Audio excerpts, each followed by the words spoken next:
Hello students, कैसे हैं आप लोग। स्वागत है आसिफ सर के इस यूट्यूब चैनल में। आइए, मैं मैट्रिक 2024 के सब्जेक्टिव कुछ प्रश्न उसका उत्तर आप लोगों को जल्दी जल्दी बताता हूँ, और इसे आप लोग कॉपी और पेन लेकर बैठ जाएं और उसमें लिख लें, क्योंकि ये क्वेश्चन और आंसर सब्जेक्टिव के लिए सबसे महत्वपूर्ण है, जो मैं अभी विज्ञान विषय से लिखवाने जा रहा हूं। तो अगर आपने लाइक और सब्सक्राइब नहीं किया है तो मेरे चैनल को लाइक और सब्सक्राइब करें। और अब चलिए जल्दी जल्दी मैं आप लोगों को क्वेश्चन और आंसर लिखवाता चलूं। तो आइए, सबसे पहला क्वेश्चन हमारा है कि धातु के भौतिक गुण को लिखें। क्या है क्वेश्चन? कि धातु के भौतिक गुण क्या है ना। तो आइए उसका आंसर देखते हैं। धातु के भौतिक गुण निम्नलिखित हैं। धातु के भौतिक गुण निम्नलिखित है। पहला है कि धातु विद्युत की धनात्मक होती है, क्योंकि यह इलेक्ट्रॉन का त्याग करती है। क्योंकि ये इलेक्ट्रॉन को त्याग देती है ना। धातु विद्युत की धनात्मक होती है, प्लस का निशान होता है, क्योंकि यह इलेक्ट्रॉन को का त्याग करती है। उसके बाद क्या है कि धातु के बाहरी कक्ष में एक या दो या तीन इलेक्ट्रॉन होते हैं। उसके बाद क्या है कि धातु आघात वर्धनीय तथा तन्य होती है। आघात वर्धनीय यानी जितना उसको पीट के पतला बनाया जा सकता है, चादर के समान, है ना। और तन्य तन्य किसे कहते हैं? जिसे तार की तरह लंबा ताना जा सकता है ना।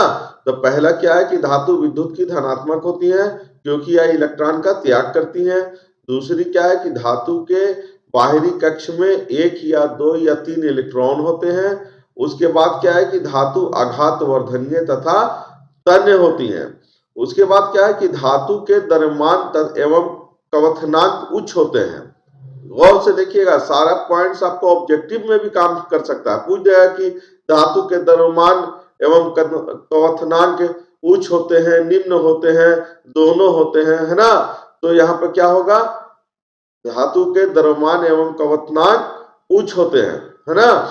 उसके बाद धातु में एक विशेष प्रकार की चमक पाई जाती है ना।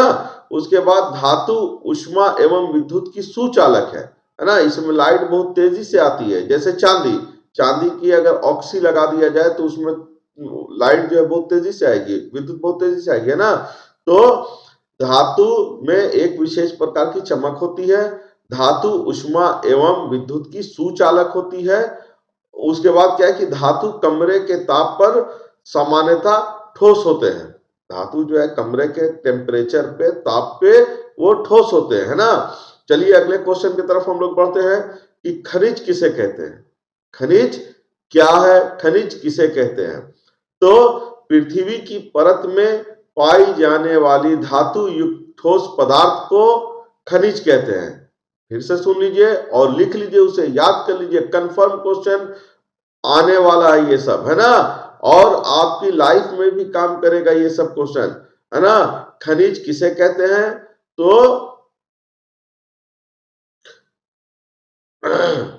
पृथ्वी की परत में पाई जाने वाली धातु युक्त ठोस पदार्थ को खनिज कहते हैं, जैसे sodium chloride, calcium carbonate, etc आदि, है ना। अगला क्वेश्चन क्या है कि अयस्क किसे कहते हैं? अयस्क किसे कहते हैं? इसका आंसर क्या होगा कि जिस खनिज में प्रचुर मात्रा में धातु उपस्थित हो। जिस खनिज में प्रचुर मात्रा में धातु उपस्थित हो तथा जिसे कम खर्चे पर आसानी से प्राप्त किया जा सकता हो, उसे अयस्क कहते हैं। जैसे बॉक्साइट, है ना, हेमेटाइट आदि, बहुत सारा एग्जाम्पल है ना। Bauxite, hematite. फिर अगला क्वेश्चन क्या है? ये अच्छे ईंधन के गुण बतलाइए। अच्छे ईंधन के गुण बताइए या अच्छे ईंधन के गुण लिखिए। तो अच्छे ईंधन के गुण क्या है, आइए देखते हैं। तो अच्छे ईंधन के गुण निम्नलिखित हैं। अच्छे ईंधन के गुण निम्नलिखित हैं। पहला क्या है कि अच्छा ईंधन जलने के बाद अधिक धुआं उत्पन्न नहीं करता है। जब वो जलेगा तो धुआं बहुत ज्यादा उत्पन्न नहीं करेगा। उसके बाद क्या है कि अच्छा ईंधन जलने के समय अधिक से अधिक ऊष्मा उत्पन्न करता है। फिर क्या है कि अच्छा ईंधन वह है जिसका भंडारण एवं परिवहन आसान होता है, वो मतलब लाया भी जाता है आसानी से और किसी भी वक्त वो मिल जाए, है ना, उसे अच्छा ईंधन कहते हैं। फिर क्या है, अच्छा ईंधन वह है जिसके जलने के बाद विषैला पदार्थ उत्पन्न नहीं होता है ना। उसके बाद अच्छा ईंधन वह है जो सस्ता और आसानी से उपलब्ध हो। अगला क्वेश्चन क्या है कि सघन माध्यम तथा विरल माध्यम किसे कहते हैं? सघन माध्यम और विरल माध्यम किसे कहते हैं? तो उत्तर इसका क्या होगा, आंसर क्या होगा कि जिस माध्यम में प्रकाश की चाल कम होती है उसे सघन माध्यम कहते हैं, तथा जिस माध्यम में प्रकाश की चाल अधिक होती है उसे विरल माध्यम कहते हैं। लिख लिए आप लोग कॉपी में? नहीं लिखे? फिर से लिखिए एक मर्तबा कि सघन माध्यम तथा विरल माध्यम किसे कहते हैं? तो जिस माध्यम में प्रकाश की चाल कम होती है उसे सघन माध्यम कहते हैं, तथा जिस माध्यम में प्रकाश की चाल अधिक होती है उसे विरल माध्यम कहते हैं। तो अगला क्वेश्चन की तरफ हम लोग बढ़ते हैं। अगला क्वेश्चन क्या है कि नेत्र की सामांजन क्षमता किसे कहते हैं? नेत्र की सामांजन क्षमता किसे कहते हैं? तो नेत्र मीन्स क्या होता है बच्चों? आंख होता है ना, वेरी गुड। नेत्र की सामांजन क्षमता किसे कहते हैं? नेत्र की वह क्षमता जिसके कारण लेंस की फोकस दूरी में परिवर्तन करके नजदीक और दूर की वस्तुओं को स्पष्ट देखने की क्षमता को नेत्र की सामांजन क्षमता कहते हैं, है ना। आंख और लेंस दोनों आपस में बैलेंस बना रहा है और उसके बाद आपको अब जिसकी जितनी पावर होती है आंख की, है ना।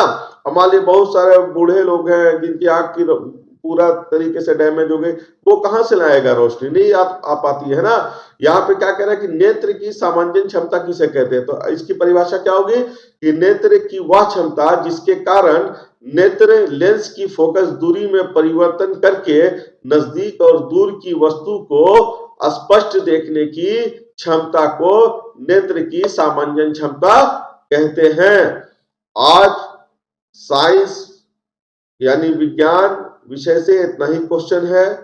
कल फिर मैं हाजिर होऊंगा। तब तक के लिए मेरे चैनल को अगर आपने लाइक और सब्सक्राइब नहीं किया है तो लाइक और सब्सक्राइब करें और शेयर करें, कमेंट करें। अगर किसी तरीके का कुछ भी प्रॉब्लम है तो मेरे डिस्क्रिप्शन बॉक्स में लिखे, वहां पर मेल करें, है ना, jplasif@gmail